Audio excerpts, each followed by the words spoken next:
Jai Hind student. Today we are going on starting a new chapter from history. The topic is town traders and craft person. Chapter number 6 from history. The topic is towns, traders and craft person. So in this chapter student we will discuss about towns, traders, craft person, about the societies during the medieval period, क्योंकि medieval period जो एक long period था जिस time में हमारा जो society थी ये फास्ट चेंजिंग हो रहे थे समाज में, क्योंकि टाइम टू टाइम जो है हमारी सोसाइटी के डिफरेंट टाइप के जो चेंजेस होते चले गए, क्योंकि हर टाइम में एक चीज़ की उत्कृष्ट जो अचीवमेंट होते थे रूलर्स के द्वारा ये टाइम टू टाइम चेंज होते चले गए। जैसे जैसे हमारी जो सोसाइटी की, समाज की, देश की जो पॉपुलेशन थी वो ग्रोथ होती चली गई, बढ़ती चली गई, तो हमारी रिक्वायरमेंट भी उसी के अकॉर्डिंग बढ़ती चली गई। तो जैसे जैसे सोसाइटी, समाज आगे बढ़ता चला गया उसमें फास्टली चेंजिंग होते चले गए। तो डिफरेंट टाइप से हमारे भारत में जो है आफ्टर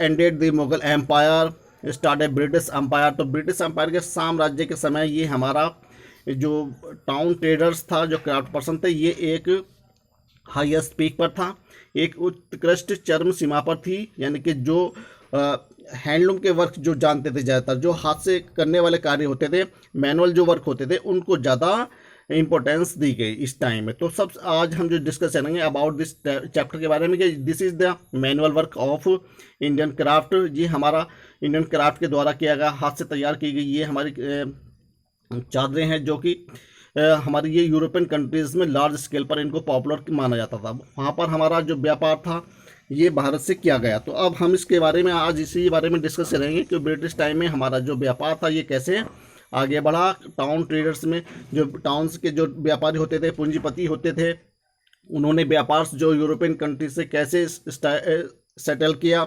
और इसके अलावा जो यूरोपियन ट्रेडर्स थे वो भारत में कैसे आए, क्योंकि ड्यूरिंग दी मुगल एम्पर के टाइम से ही भारत में जो यूरोपियन कंट्री थी वो भारत में आनी शुरू हो गई थी। जैसे आप लोग जानते हैं, जैसे French, Dutch and British and several more countries came to India for trading. Bharat से व्यापार करने के पर्पज से भारत में एंटर किया, और यहाँ से लार्ज स्केल पर क्या होता था, व्यापार होता था। और इससे भारत, क्योंकि भारत में जो चीज़ें होती थी, वस्तुएं होती थी, वो बहुत चीपेस्ट लेवल पर मिलती थी, बहुत सस्ते दर्जे पर मिलती थी। और ये यूरोपियन के मोस्ट ऑफ जो कंट्री थे, जो फ्रेंच के थे, डच थे, ब्रिटिशर्स थे, ये सब भारत में इसी पर्पज से भारत की ओर आकर्षित हुए, क्योंकि यहाँ की जो वस्तुएं थी, हैंडलूम का जो वर्क था, कार्य था, ये हमारे यूरोपियन कंट्री में जाकर के बहुत महंगा यानी कॉस्टली वहाँ पर बेचा जाता था। इससे यूरोपियन कंट्री इसी चीज़ से यहाँ भारत में व्यापार करने के पर्पज से अट्रैक्टिव हुए। और भारत के साथ जो है ब्रिटिश गवर्नमेंट के टाइम में जो बनाएगा सूरत, जो कि एक पोर्ट टाउन बनाएगा भारत, यहाँ से जो है पोर्ट से, यानी इसी बंदरगाह से यहाँ से सूरत के जो यूरोपियन कंट्री के साथ था व्यापार सेटल किया गया। तो अब हम जो जानेंगे about the towns and traders, जो कि क्राफ्ट पर्सन, जो कि during the medieval period times में हमारे भारत में ये कैसे स्टार्ट हुआ, और कैसे यूरोपियन कंट्री हमारे भारत में कहाँ कहाँ से, किस स्टेट से भारत से व्यापार का जो है स्टार्टिंग किया गया। जो तापी रिवर थी, तापी बेसिन जो रिवर थी, इसके माध्यम से ये व्यापार जो था हमारा पोर्ट के माध्यम से चला जाता था गुजरात, जो कि एंड मध्य प्रदेश, ये हमारे मेजर पोर्ट टाउन्स बने यहाँ से। और सूरत, ये हमारे मेजर पोर्ट टाउन बने जहाँ से जो with the help of the ship, जो हमारे जहाज होते थे, उनके माध्यम से जो है यहाँ से व्यापार का कार्य किया जाता था। This is the during the British time में भारत ने इस पर्पज से यहाँ पर अपने आप को फुट होल्ड किया, और यहाँ भारत में आकर के जो एज ए ट्रेडर के रूप में, एज ए व्यापारी के रूप में सेटल हो गए। तो और अन्य जो कंट्रीज के जो ट्रेडर्स थे वो इतने ज़्यादा यहाँ पर सेटल नहीं हो पाए, लेकिन ब्रिटिश एम्पायर के जो ट्रेडर्स थे ये पावरफुल थे, जिन्होंने भारत में आकर के व्यापार को और ज़्यादा फैलाया। तो students, let's start our topic. हमारा जो रहेगा तो ये this is the town traders and craft person, कि भारत का जो व्यापार था जल मार्ग के द्वारा, जो बड़ी शिप के द्वारा, जहाज़ों के द्वारा यहाँ से इंपोर्ट एंड एक्सपोर्ट का कार्य किया जाता था। And this is the painting of different type painted की गई। अब जो हमारे हैंडलूम का जो कार्य किया जाता था उनके द्वारा ये पेंटिंग्स, ये चित्रकारी यूरोपियन कंट्रीज़ में कॉस्टली लेवल पर ये वहाँ पर सेल होती थी, बिकती थी। तो ये इसी पर्पज़ से यूरोपियन कंट्री के मोस्ट ऑफ कंट्री भारत में व्यापार करने के पर्पज़ से आए। Different type of articles prepared by our handlooms craft person के द्वारा ये बहुत सारी आर्टिकल्स जो थे भारत में तैयार किए जाते थे और इनको यूरोपियन कंट्री में लार्ज स्केल पर बेचा जाता था। Handloom work is very popular and none all of the world India. तो भारत का जो हैंडलूम का जो वर्क था, कार्य था, ये पूरे वर्ल्ड में जाना जाता था। उस वक्त हमारा हाईएस्ट पीक पर था ये हैंडलूम वर्क। तो इसी पर्पज़ से यूरोपियन कंट्री जो हमारे इंडिया की ओर अट्रैक्टिव हुए फॉर पर्पस ऑफ ट्रेडिंग, व्यापार के पर्पज़ से, एंड इंडस्ट्रीज एस्टेब्लिश हियर। तो now let's start your topic, town traders and craft person. तो इस टॉपिक में हम क्या डिस्कस करेंगे, categories of the towns, religious और pilgrimage towns, trading and port towns, court and capital towns, new towns and cities, and Surat एक case study, and Hampi जो हमारा मेजर पोर्ट बना एज ए व्यापार का, सूरत और हम्पी, एंड मछलीपट्टनम ये हमारे मेजर ट्रेडिंग पोर्ट रहे। यहाँ से व्यापार के कार्य, इंपोर्ट और एक्सपोर्ट के कार्य किए जाते थे। तो इन दिस चैप्टर में हम डिस्कस करेंगे अबाउट इन डिटेल। तो let's start your topic. You have learn about the society was fasting changing with the time. यानी कि जैसे जैसे हमारा समाज आगे बढ़ता चला गया, हमारे जो देश की सोसाइटी की जो पॉपुलेशन थी वो तेजी से ग्रोथ कर रही थी, तेजी से बढ़ रही थी। तो इस कारण से क्या हुआ, हमारे समाज में, सोसाइटी में जो ऑक्यूपेशन के जो वर्क थे, जो हमारे एम्प्लॉय के कार्य थे, उनकी डिमांड बढ़ने लगी। जैसे जैसे देश की जनसंख्या तेजी से बढ़ी तो एम्प्लॉय के भी कार्यों की भी डिमांड बढ़ने लगी।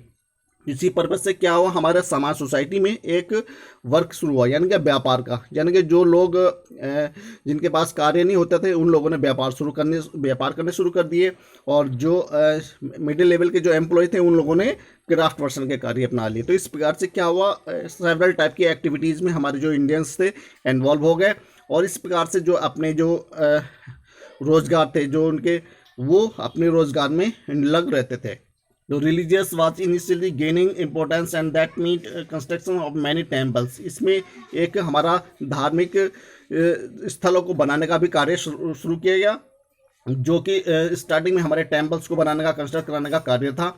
And even the kings who lived in township and needed vast armies and other employ for the administration. यानी कि जो उस वक्त रूलर्स होते थे उनको बहुत सारे अपने व्यवसाय, अपने जो कार्य करने के लिए लार्ज स्केल पर जो एम्प्लॉयज़ की डिमांड होती थी, जिससे वो अपनी आर्मी को मेंटेन कर सके और अपनी प्रशासन व्यवस्था को सुचारू रूप से चला सके। तो इस पर्पज़ से जो एम्प्लॉय की डिमांड बढ़ी हुई थी, एंड सच रिक्वायरमेंट्स, और इसी पर्पज़ से, इन्हीं आवश्यकता के इन्हीं रिक्वायरमेंट्स के चलते also work to meet from people to of the society. यानी कि समाज के, सोसाइटी के एक से एक जो हमारे जो लोग थे, कलाकार थे, वो इनसे मिलते थे। And as towns grew there were related growth activities like the building of canals, digging wells, drains, pass and roads. तो यानी कि जो समाज के, सोसाइटी के कार्य थे उनको करने के लिए लोगों की डिमांड बढ़ी हुई थी, जैसे कुएं खुदवाना, सड़कें बनवाना, और जो गांव की नालियां होती थी उनको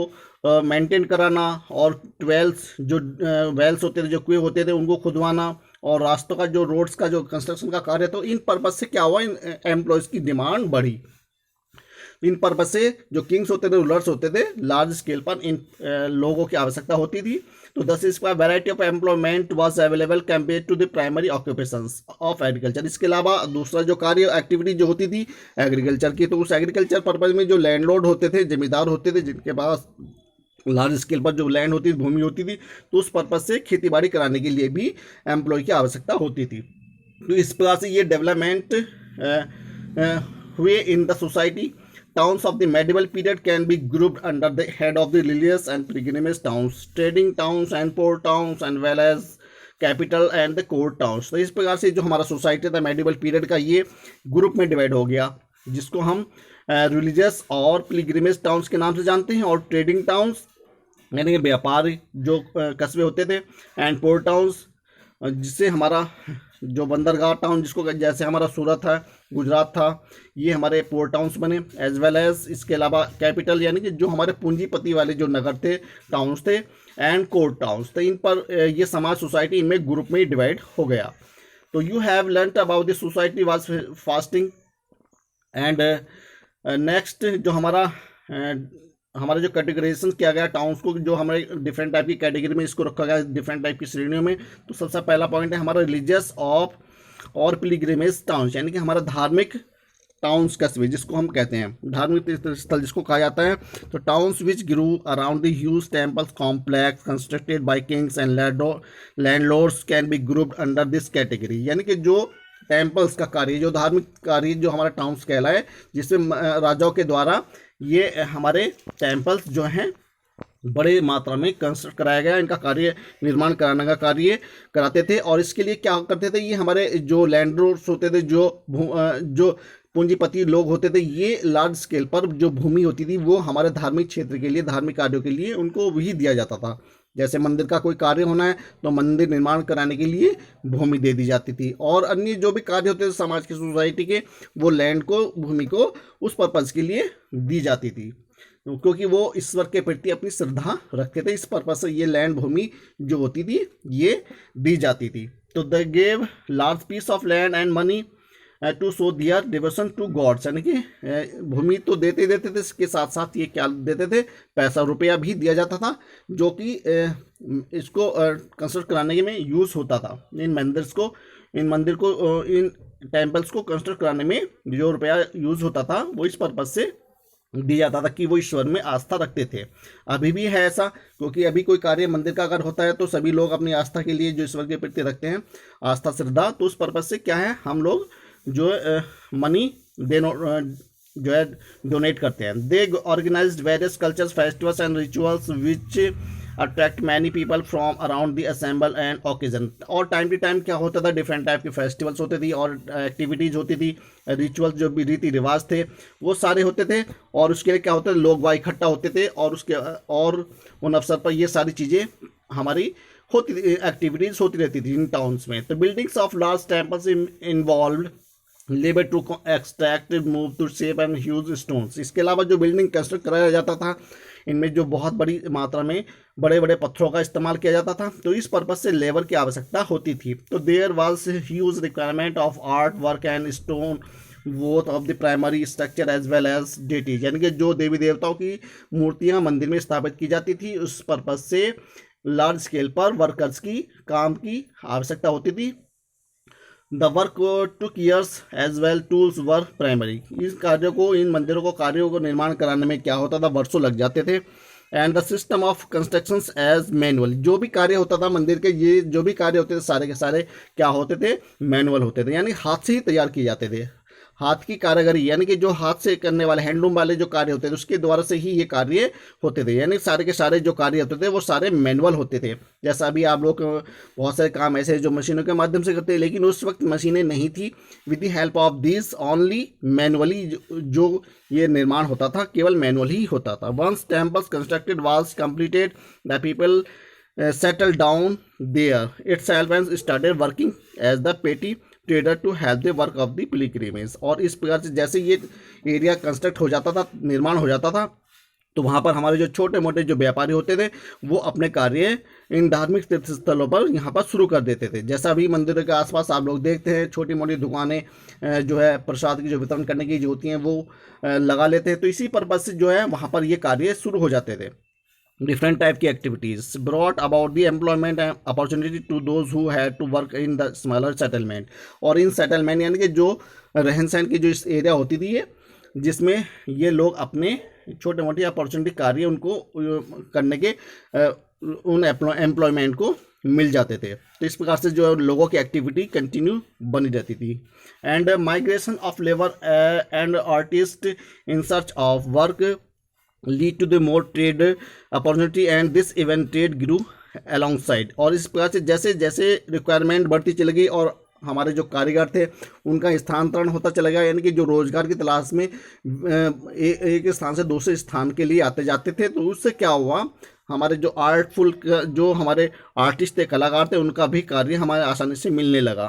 तो इस प्रकार से क्या हुआ, लोगों के जो व्यापार के अपॉर्चुनिटी अवसर थे वो बढ़ गई and trade grew alongside. और इस प्रकार से यहाँ पर व्यापार जो है पूरी तरह से फलने फूलने लगा, आगे बढ़ने लगा। And this trend of the growth continue in the many reasons of the country. और इस प्रकार से ये प्रवृत्ति की, इस प्रकार की जो लोगों की प्रवृत्ति थी कंटिन्यू, ये इन देश के आसपास जो क्षेत्र थे इनमें ये कंटिन्यू बढ़ती चली गई। The example of such towns are Mathura, Vrindavan, Varanasi, Uttar Pradesh. ये क्या है, हमारे सारे के सारे जो है रिलीजियस टाउन है, ये रिलीजियस प्लेसेस हैं, यानी कि यहाँ पर जो है लोगों को आस्था थी ईश्वर में। तो ये जब मंदिर यहाँ पे कंस्ट्रक्ट हो गए तो यहाँ पर लोगों की जो और डिफरेंट टाइप की एक्टिविटीज़ थी और व्यापार करने की जो एक्टिविटीज़ थी वो सारी की सारी स्टार्ट हो गई इन एरिया से। ये हमारे पिलग्रिमेज टाउन सेंटर कहलाए, जैसे मथुरा, वृंदावन, वाराणसी जो कि उत्तर प्रदेश में, and Madurai in Tamil Nadu, Tirupati in Andhra Pradesh, Ajmer in Rajasthan, Tanjore and Tiruvannamalai in Tamil Nadu, and Somnath in Gujarat etcetera. ये these are our pilgrimage center for the trading as purpose. तो हमारे व्यापार के पर्पज़ से ये सारे सेंटर्स जो है, जो हमारे रिलीजियस टाउन्स थे, जो हमारे धार्मिक तीर्थ स्थल थे, ये बनाए गए। तो डिफरेंट टाइप की activities from here our countryman started and a number of जो है कंस्ट्रक्शन के कार्य भारत में कराए गए ड्यूरिंग दिस टाइम्स। तो students, thank you and have a nice day. In this next video we will discuss about more of this topic. Thank you and have a nice day.